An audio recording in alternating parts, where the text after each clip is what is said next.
Hello, welcome to the James Cooley Show. It's your life. I'm your host, Dr. James J.C. Cooley, and wow, we got an absolutely fantastic show coming your way today.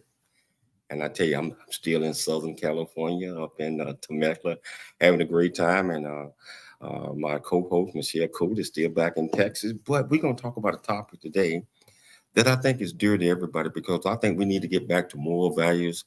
I think we need to uh, kind of reflect back on how life has been, especially when it comes to our youth and our young adults. And I'm talking about the way of life, the way life is living now on expectance of how life probably should be.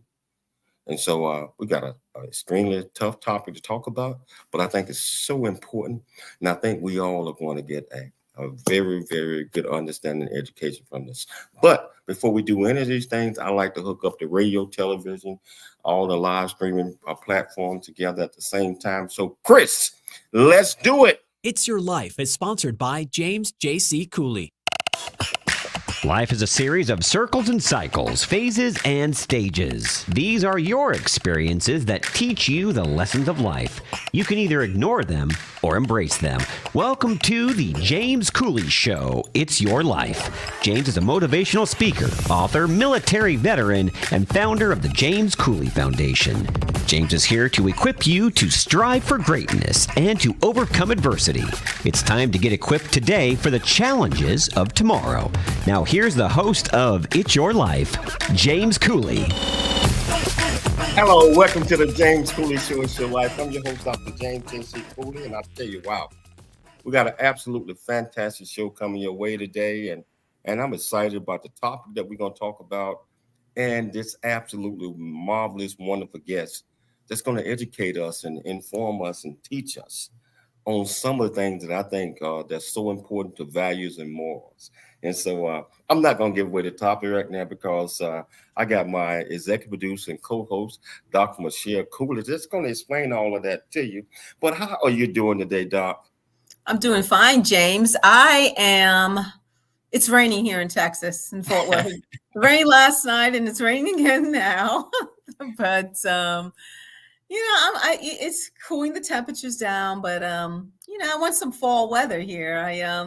I'm from the East Coast, born and raised, so I kind of miss the change of seasons, and Texas is hit and miss, but no, I'm tired of 80 something and 90-degree weather. I want some fall weather, some holiday weather, but Well, it's coming. It's 4 seasons.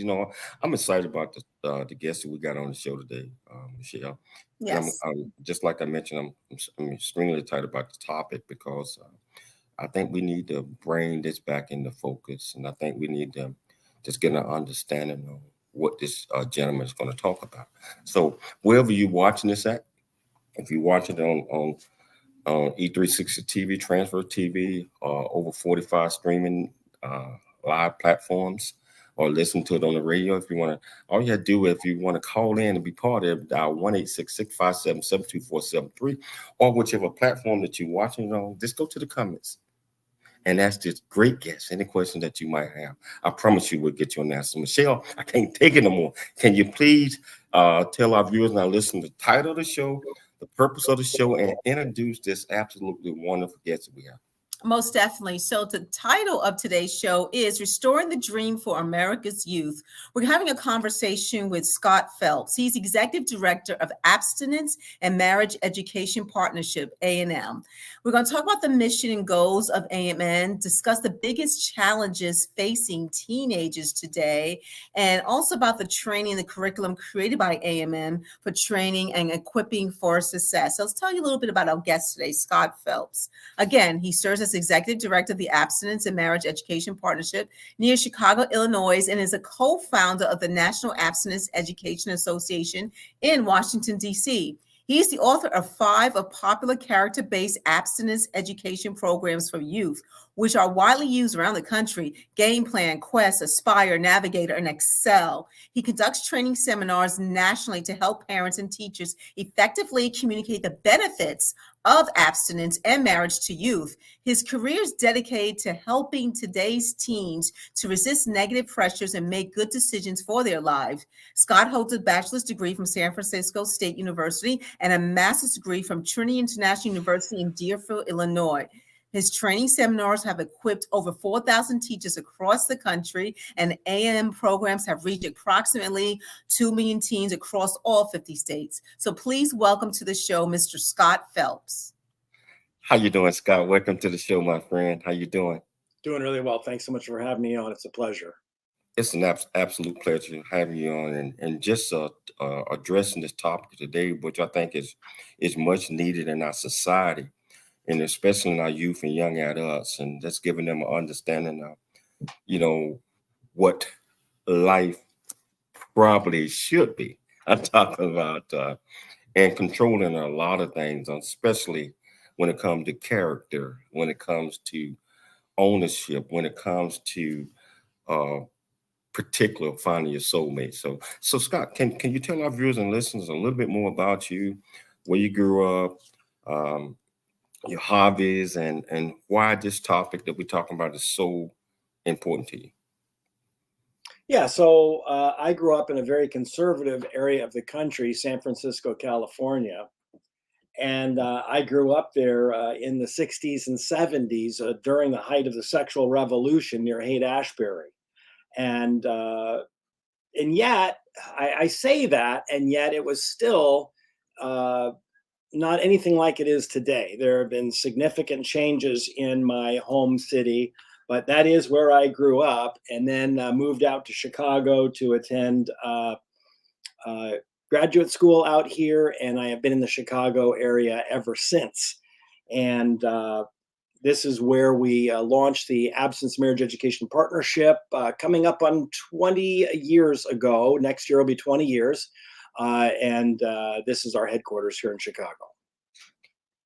So Scott, how did your family and community inspire you when you was growing up? And talking about making sure that you had the right foundation and the right character base that makes you the person that you are today. Well, that's a good question, because first of all, I think it's important to point out that I had a family. Seriously, I'm not being funny about that, because so many kids don't have what I had. They don't have a married mother and father and siblings, right? With the same parents. And so I had an intact family growing up. And that was the most significant influence on my life, was having the benefit of a married mother and father, as well as siblings.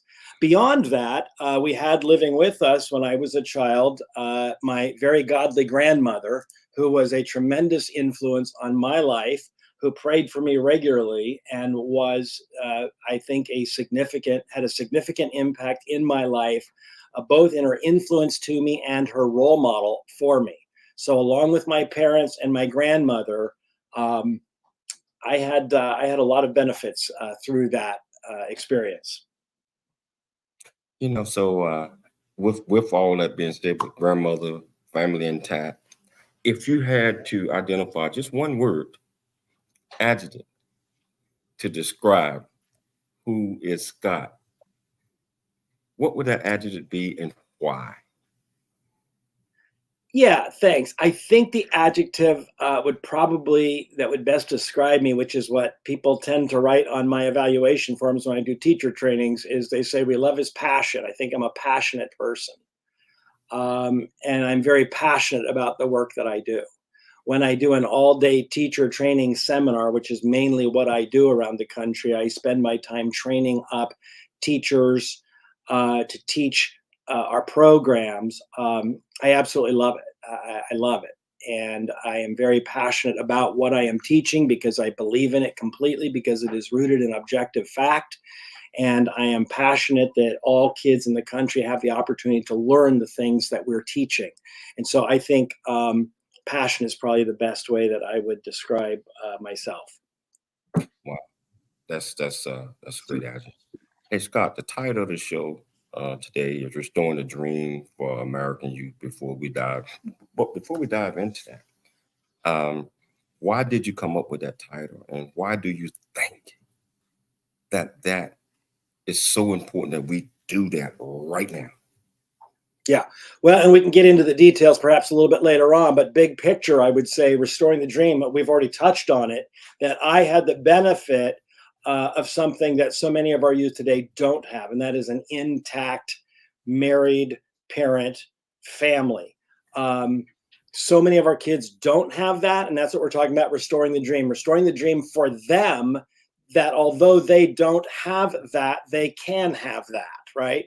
And so, one good example of that is someone like our former President Barack Obama, raised by a single mom, and yet was able to establish a married 2-parent family for his 2 daughters. And that's the kind of thing we're talking about, is regardless of the current circumstances, regardless of your situation, you can prepare for and plan for and work toward having a solid marriage relationship, family relationships with children who love you and care for you and whom you love and support and encourage. And that family bond is what has broken down in so many of our communities around the country. And that's the dream that we hope to restore for these young people, is that they have the opportunity to have that. I was speaking at a middle school in Washington, D.C., 4 blocks north of the Capitol, urban youth, inner city youth. And when I got to the part where I started talking about my family and my wife and how much I loved her, the entire auditorium, 300 middle school kids, just literally spontaneously broke out in applause, just because I was talking to them about my own marriage relationship and family. And there was something deep within them that resonated, that made them just applause and say, way to go, good for you. That's the dream that we're hoping for. Wow, I'll tell you what, we're going to take a station break, but we're going to come back. We're going to pick it up, and we're going to dive off into this topic. We're going to talk about abstinence. We're going to talk about a lot of things that Scott wants to share with us today. So if you want to be part of the conversation, all you have to do is just pick up the phone, dial 1-866-577-2473, or go to the platform that you're on. Ask any question that you might have. I promise you, we'll get you an answer. It's your life. We'll see you shortly after the break. There's more stories of greatness to help you overcome adversity.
Really get a chance to know who you are.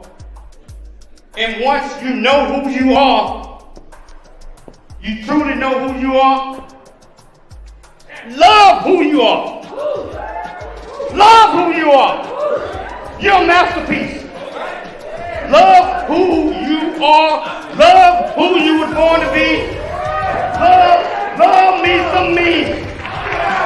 That's what I'm talking about. When you leave high school, you gotta know today or tomorrow, or hopefully today, what your plans are. Hopefully, there is no bad decision unless there is no plan. Create, collaborate, commit with confidence. Commit with what? Commit with what? In everything that you do.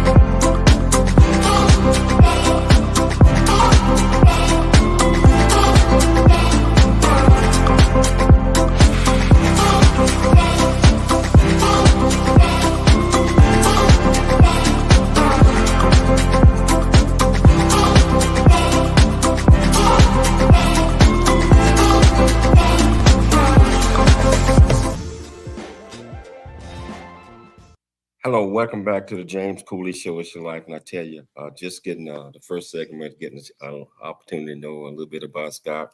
Now it's time for us to dive off into the topic of today, and get an opportunity to learn some of Scott's teaching and why it's so important.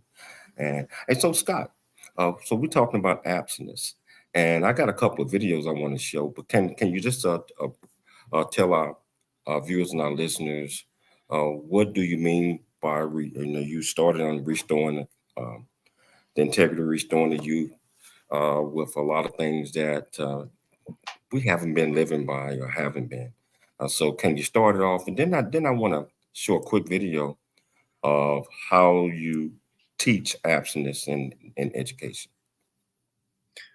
Yeah, so I think Restoring the Dream for America's Youth, one of the data sets, and everything that we teach is rooted in research. It's objectively, factably, provably true. And one of the, there's a number of different data sets that we look at, but one is a survey that is done regularly by the University of Michigan. It's rigorous research, and they survey high school students around the country. And one of the questions they ask them is how important is it to you to have a good marriage and family life? And over the past 4 decades, the survey results from American teenagers comes back at 90% to the positive. So 90% agree or strongly agree with the statement that I hope to be married and have a family, and I want it to go well. So we know that there is a deep-seated yearning within the hearts of most of our young people for future marriage and family. But who's talking to them about that? That's where we come in. Wow. So teaching. How long have you been teaching this from the high school level? About 25 years now. 25 years. Yeah. So I want to show a quick video to our viewers and our listeners on the introduction of this. So I'll tell you what. Here we go. How do we teach abstinence education effectively? Or put another way, what is a positive approach to abstinence education? I think one of the reasons why people are sometimes a little bit hesitant to teach an abstinence education program is they think it's a negative message. But in reality, abstinence is the safest, healthiest, best message for our teens. And there's a way to teach it well. We don't think the kids need a big, heavy, negative slam down, don't stop, quit, bad. We think they need the encouraging, positive lift up. You can do it. Yes, you can. We think that abstinence education taught well is aspirational. It helps kids think forward about their future, about future career, marriage, family, options. We want to help young people and inspire them toward the good. And so what we want to do is lift up the goal and the hope of future marriage and family. And when we teach kids abstinence, we're actually teaching them the sequence to success. Researchers have identified the success sequence as graduating from high school or college, getting a job, getting married, and then having children. If we can teach kids to put sex in that context, it's going to be very, very good for them. And they respond very well to a clearly reasoned, positive presentation on the benefits of waiting for marriage. And that is the way to teach abstinence effectively and to teach abstinence positively. Wow. Great message, Scott. Great message. Thank you. So that's a summary of how we teach the abstinence message. It's very, as we said, they're aspirational. It's forward-looking. It's not a big negative. Don't do this. It's helping them to understand the benefits of reserving all sexual activity for a marriage relationship with a focus on the positive. Look, every kid that we're going to teach, every kid that we're going to talk to wants their life to go well. And we know that. And so all we're doing is we're not going to, send teachers in the classroom, because we don't do the presentations ourselves primarily. We do some, but primarily we're training and equipping school teachers to do this as part of their health class. And what we want to encourage them to do is not go into the classroom and say, listen, kids, if you have sex, here's all the things that are going to go wrong, and here's how your life is going to get all messed up. Of course, we'll have to talk about some of the consequences of premarital sexual activity among youth, but primarily we want the focus of our message to be, here are the benefits of waiting until marriage. I want to be very clear about that. One thing you talked about earlier, you talked about, and can you tell our audience about the journey of counseling families, and especially when you run across teens, teenage girls pregnant, and the struggle and how that can have an effect, not just on their immediate life, but their life, as they continue to grow, and the legacy that they're leaving behind. Can you talk about that a little bit? Yeah, absolutely. Because you see, most of what is taught to young people really only is about the immediate consequences and not the long-term consequences, as you're suggesting. And what we need to do is help them think bigger picture. And it doesn't even necessarily have to be the physical. There is far too much attention paid, I believe, to the physical consequences at the expense of the emotional, relational, mental consequences of sexual activity, which can also be very serious. I had a lady at a training in Baton Rouge, Louisiana, some years back, and I remember this very clearly because it was so stark and so sharp. Her comment to me, she said to me this, she said, Scott, how can we help young people understand the powerful emotional impact of sexual activity? She says, do you know what my husband says to me all the time? My husband says to me all the time, I wish I married a virgin. I wish I married a virgin. I wish I married a virgin. Now, if they were in my counseling session, I had them both there and he was saying that, I would be like, dude, shut up. Like, that is so rude. That is such a terrible thing to say. But she said, but I understand what he's saying, because you see, when I was a teenager and in college, I was sexually active. And we've been married for 18 years. But when I was sexually active as a teenager, I didn't get pregnant and I didn't get a disease. But emotionally, something happened. Something shut down inside of me. We've been married for 18 years and we've never really been able to be intimate, because every time my husband wants to be intimate, I shut down. I can't do it. And she said there was an emotional, and she was just asking me an honest question. I'm just relating to you one of many conversations I've had with educators around the country and their personal experiences. And this one was very stark to me, because we spend so much time focusing on the physical, and this woman's question was about the emotional. And she said, here's what I have experienced, and how do we help young people understand that the consequences of premarital sexual activity aren't merely physical, but they are mental and emotional as well. And so we need to help young people understand that sex is a very powerful thing. It's not a bad thing. It's a good thing in the context of marriage. One of the greatest illustrations that I like to use to really frame the entire messaging of our program is this. I will tell kids something like this, or I explain this to my educators to pass along as well. Whenever we go camping, we like to go camping, growing up, we've been to some of the great national parks and so forth. And whenever we go camping, there will always be a sign that says campfires in designated fire pit area only. Now, the signs don't say no campfires. You can have a campfire. That's part of camping. That's why it's called a campfire. But what? But you can't just start a fire anywhere. We've made a place where there's a circle of rocks, and we've dug down deep, and you can put a fire in there, and you can start your fire in this circle of rocks where it's protected, and you can roast marshmallows, get out your guitar, sing Kumbaya, have a campfire. It'll be wonderful. But you can't just make a fire anywhere, because if you make a fire anywhere, you'll burn the place down. And right now, since the decline of marriage and the increase in non-marital sexual activity, what we've got right now, James, is a forest fire. Because what we've got is sex outside of marriage as a cultural norm, and we are burning the place down to the effect that every year the Centers for Disease Control says we have higher and higher and higher rates of sexually transmitted diseases. Those are the direct result of building fires outside of the fireplace. What we want to teach kids is not that sex is bad, but there is a safe place. Marriage is the fire pit. And when sex occurs within the context of that fire pit called marriage, it is safe and protected and special and intimate and beautiful and wonderful. And the children that are born into that context are going to be safe and protected. So it's a matter of how do we teach our young people well? And that's at the heart of what we're trying to do. Wow. One of the things that we did not talk about, and we only got about a minute before the break. Real quickly, can you sum up for our viewers the mission statement of your organization, Abstinence and Marriage Counseling? Yes. I want them to really get that, and then we're going to pick it up after the break. Yes, I won't summarize it. I'll say it precisely.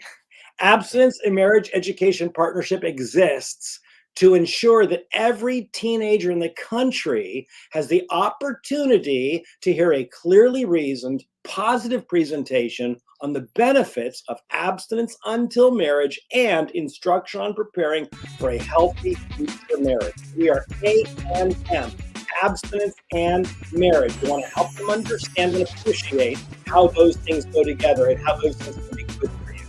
Wow. Okay, we got to take a station break. Loving this, Scott. Loving this. And I know our viewers and our listeners are enjoying this as well. I tell you, if you want to be part of this conversation, all you have to do is go to whichever platform that you're watching on. Ask Scott any questions that you might have.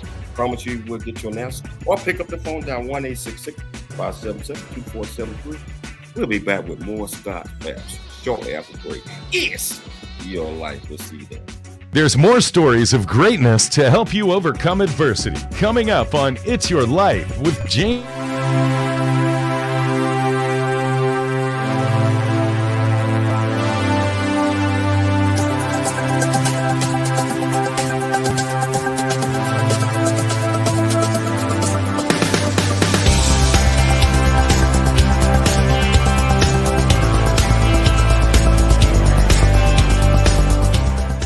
Hello, I'm Dr. James J.C. Cooley from the United States of America, and I am here to just say, first of all, I'm so happy and honored to be on it, to be in the Coffee Book 2023, Unified Brains Aid, and the other organizations. Thank you so much for giving me an opportunity to be a part of this collection.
Challenges of tomorrow. Now, here's the host of It's Your Life, Dr. James Cooley.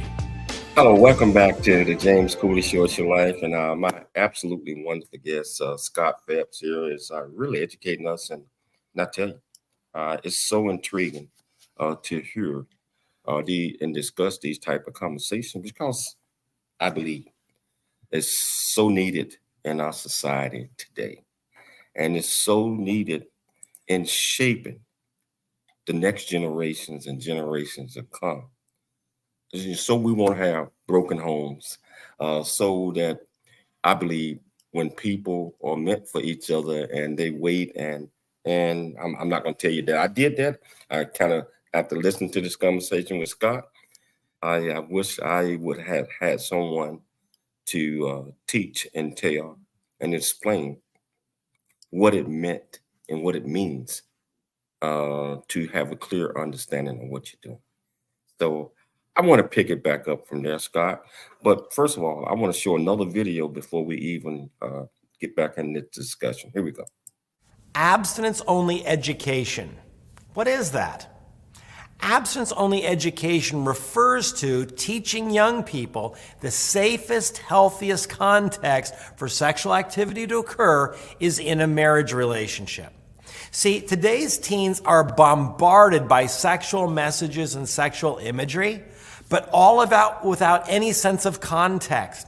They don't ever really get a sense that sex and marriage belong together. They see virtually every other expression of sexual activity except sex within a marriage relationship. So what is abstinence-only education? Simply that, helping young people understand that sex within marriage is not only a thing, but it's the safest, healthiest context for sexual activity to occur. That's a message that they don't get, they don't hear, they don't know it. They need to know it. And when they hear it, they respond to it very, very well. I had a girl say to me at a Chicago public school after hearing a presentation on abstinence only, here's what she said. I think saving sex for marriage is a great idea. I never thought of that before. That's what I want to do. And you see, this girl represents a generation of young people, not that have rejected the abstinence message, but they've never even heard it. We think it's really important that kids get the opportunity to hear the message of abstinence until marriage as the safest, healthiest context, so that they can make a decision for themselves as to whether or not that's something that they want to do. That's abstinence. Wow. The only thing you can say, Scott, is wow on that one, because let's pick it up right there, James, because I think, we ended the break talking about our mission statement, and the key word in our mission statement is opportunity.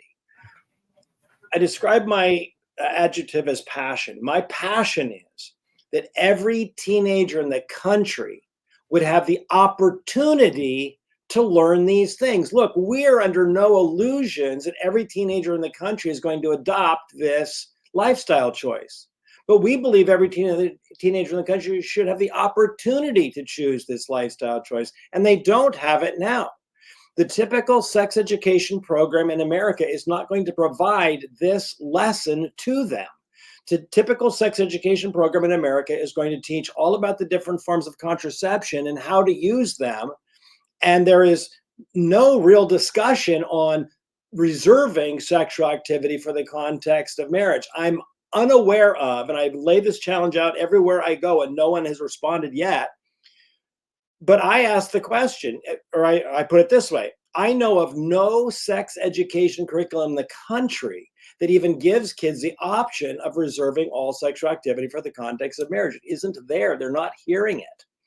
And your comment coming out of the break that you wish you had heard this message, I can't tell you, James, how many people have said that to me. I wish I had the opportunity to hear this when I was growing up.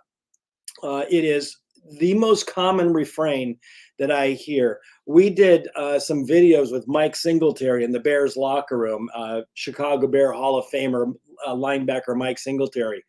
We interviewed him. We have those interviews on our website. And one of the things that he said to me during the filming session that we were doing is he said, Scott, I've accomplished a lot in my life. He's Hall of Fame, owns businesses, wonderful family, so much. But he says this, I have one regret. I wish when I was 14 years old, I wish someone would have told me it's better if you wait until you're married. I didn't know that. Just same thing that you said. Listen to this comment, James, from a teacher at one of my training seminars in Boise, Idaho, some years back. I've shared this ever since. I asked for permission to share it. She said, please do. So I'm teaching what we teach at our training seminar, and here is her response to this. It was interesting to observe my own feelings as the material unfolded. I found myself remembering my teenage years and the sense that if I had had this presented to me, I would have been empowered to stand for what I really wanted, to wait until marriage But she says, I compromised and I ended up being sexually bonded to my boyfriend, and I married him as a result. I knew I should not have, but I couldn't get out of it. Now, 4 marriages later, 3 abortions later, 2 children by different fathers, neither my current husband, I want to say thank you. This message is changing lives. It would have changed my life. Your message will impact my 14-year-old daughter's life. Again, I say thank you. Wow. So here's another example. What is this lady saying? Here's a lady who's saying, you know, if I had learned the things that I just learned in this training seminar today, everything that you're teaching me, if I learned this when I was a teenager, my life would be so different right now. See, we start off having kids think through and write down in their workbooks future hopes, goals, and dreams. Who writes this down? Who writes down, I want to be married 4 times, have 3 abortions, 2 children by different, who writes that down? The answer is no one. No one writes that down. And so this is our passion, is that young people have the opportunity to learn these things, not later in life when they're in an educator summit, a training session, but as teenagers so that they can prepare well. This lady is saying, if I learned these things as a teenager, I could have planned out and I could have prepared well, and I could have avoided so much heartache and hurt. And I can't even imagine 4 different marriages and abortions. All that she's been through could have been avoided, she's saying. And that's the passion of our work. You know what, Scott? You know, thank you for saying that.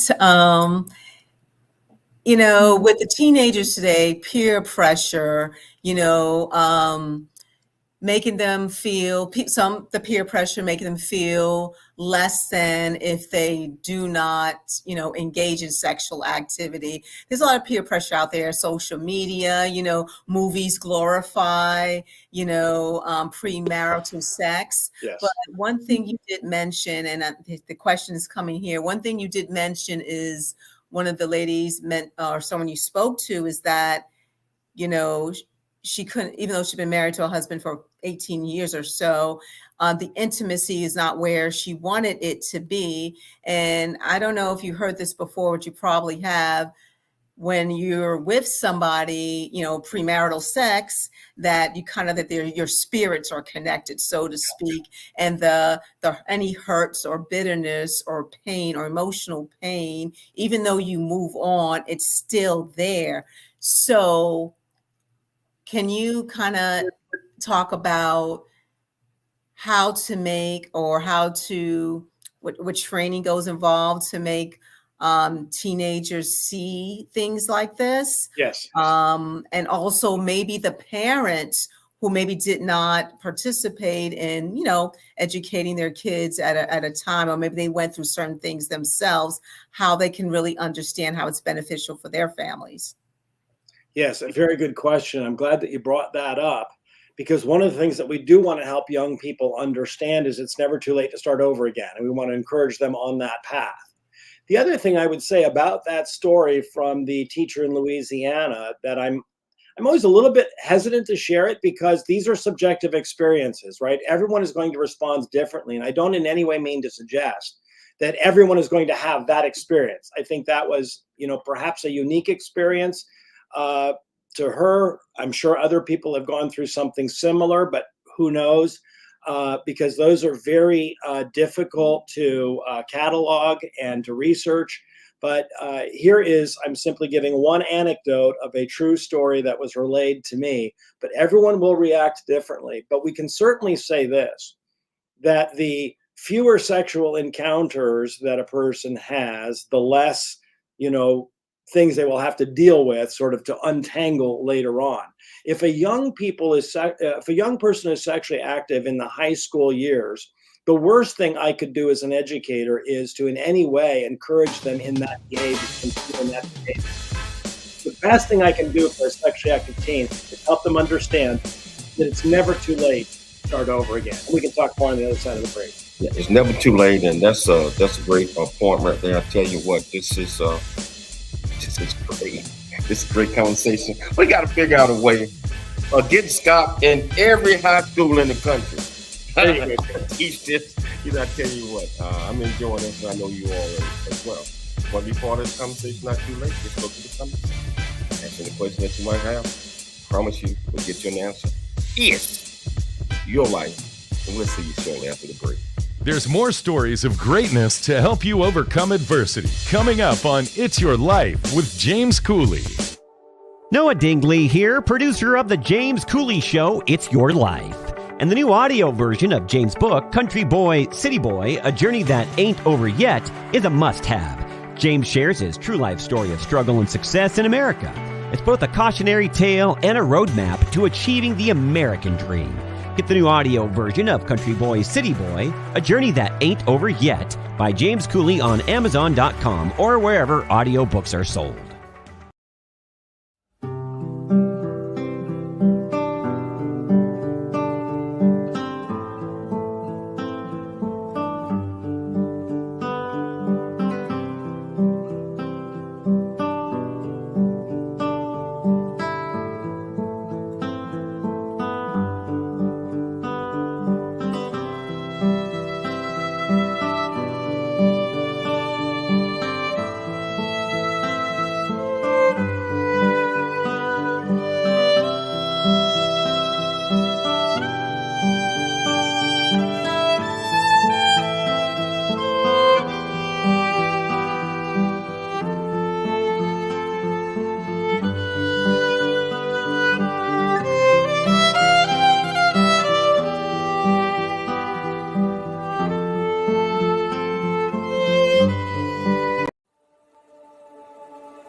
Welcome back to the James Cooley Show. It's Your Life, and Scott, I just gotta say it right now. This is so wonderful.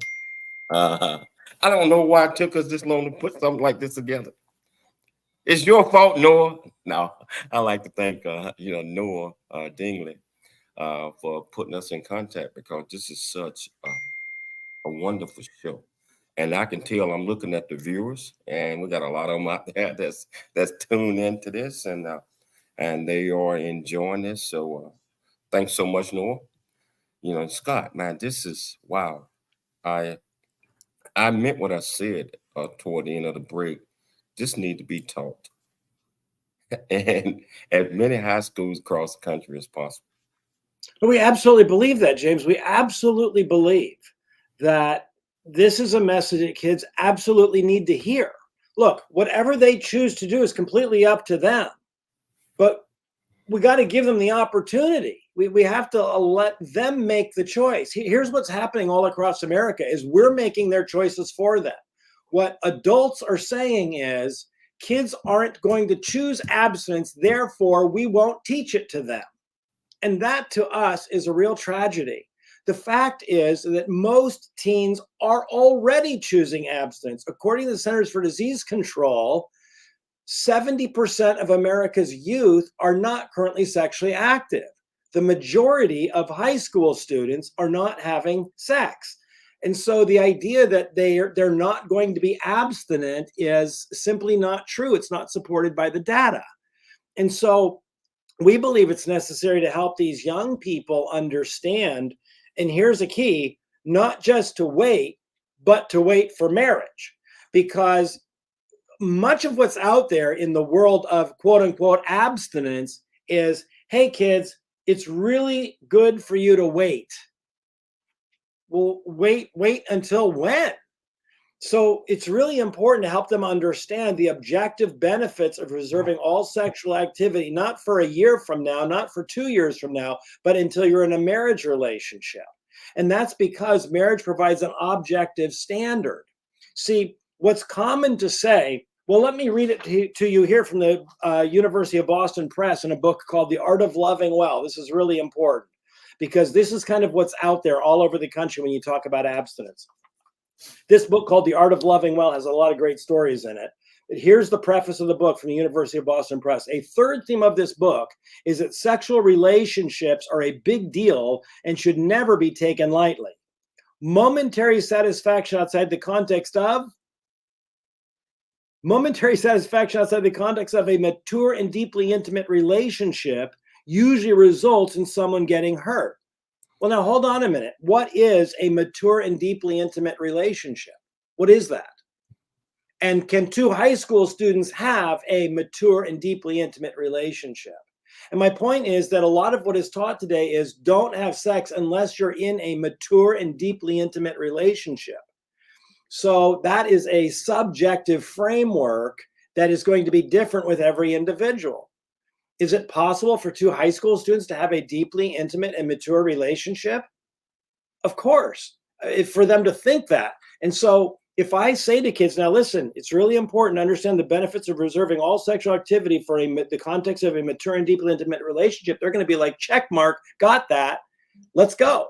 So your abstinence lesson just told kids that sex is a part of the deal. So it's really important that we're clear in our messaging, and what we're passionate about. The reason we're called A&M is because the M is a big deal. Marriage rates are at an all-time recorded low, and we need to help young people understand why marriage matters, both for culture and community, why marriage is going to benefit you, it's going to benefit your spouse, it's going to benefit your child, it's going to benefit your community and your culture, and marriage is the cornerstone of culture. And unless we can restore a culture of marriage and that fabric for our communities, it's going to be really tough for these kids to get a footing. Wow. You're absolutely right. I want to hit on one other point through just last video that I'm going to show. Here we go. Is abstinence education realistic? This is a common concern that I hear from people, and I understand it completely. If you look at our culture, if you turn on the TV, if you look at society, it seems like everybody's having sex with everybody all the time. That's the image, that's the perception. The reality, however, is very different. It's important to know, and I think encouraging to know, that according to the Centers for Disease Control, most high school students, the vast majority of high school students, 70% of high school students, according to the CDC, are not currently sexually active. In fact, most high school students respond very, very well to a clearly reasoned, positive presentation on the benefits of abstinence until marriage. And so what we're passionate about is helping them and encouraging them to stay on track, to go in the direction that they're going in. And so the message is one that kids respond well to and that they want to hear, but often don't.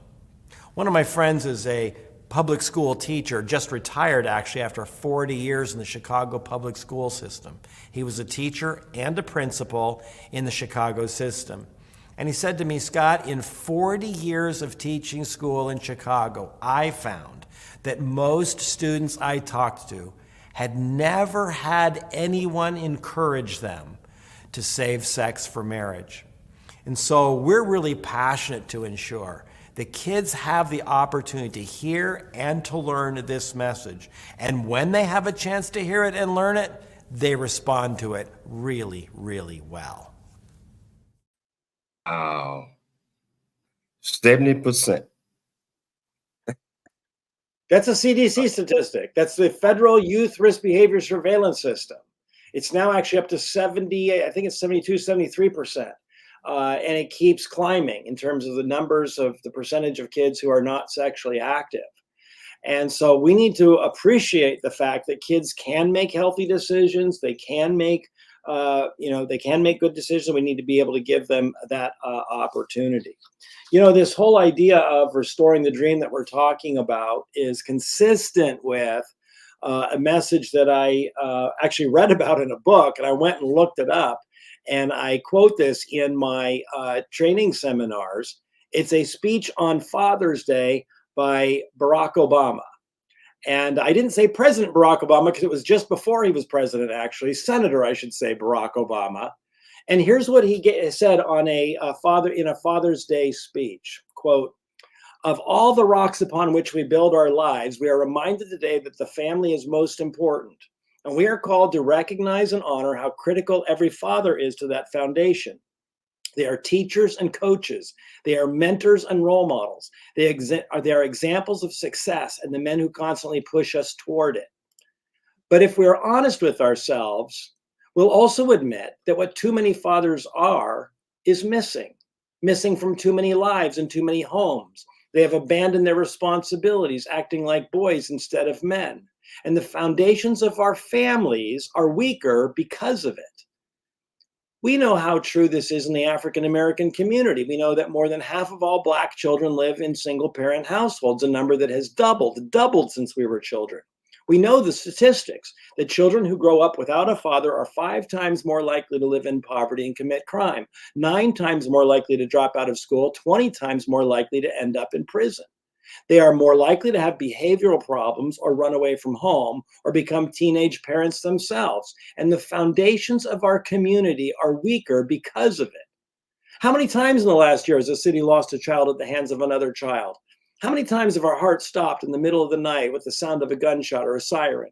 How many teenagers have we seen hanging around on street corners when they should be sitting in a classroom? How many are sitting in a prison when they should be working or at least looking for a job? How many in this generation are we willing to lose to poverty, violence, or addiction? How many? Yes, we need more cops on the street. Yes, we need fewer guns in the hands of people who shouldn't have them. Yes, we need more money for our schools and more outstanding teachers in the classroom, more after-school programs for our children. Yes, we need more jobs and more job training and more opportunities in our community. But we also need families to raise children. We need fathers to realize that responsibility does not end at conception. We need them to realize that what makes you a man is not the ability to have a child, it's the courage to raise one. We need to help all the mothers out there who are raising these kids by themselves. The mothers who drop them off at school, go to work, pick them up in the afternoon, work another shift, get dinner, make lunches, pay bills, fix the house, do all the other things that it takes both parents to do. So many of these women are doing a heroic job, but they need support. They need another parent. Their children need another parent. That's what keeps the foundation of their families strong. So it keeps the foundation of our country strong. And I could go on, but you get the idea.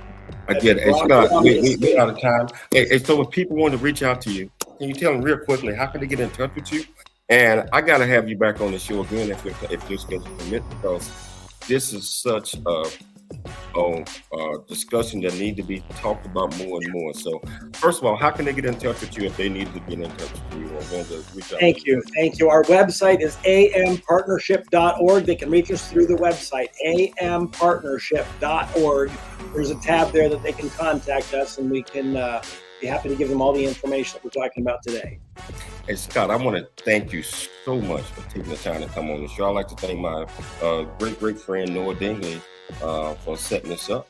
I'd like to thank Dr. Michelle Cooley for putting together another absolutely fantastic program.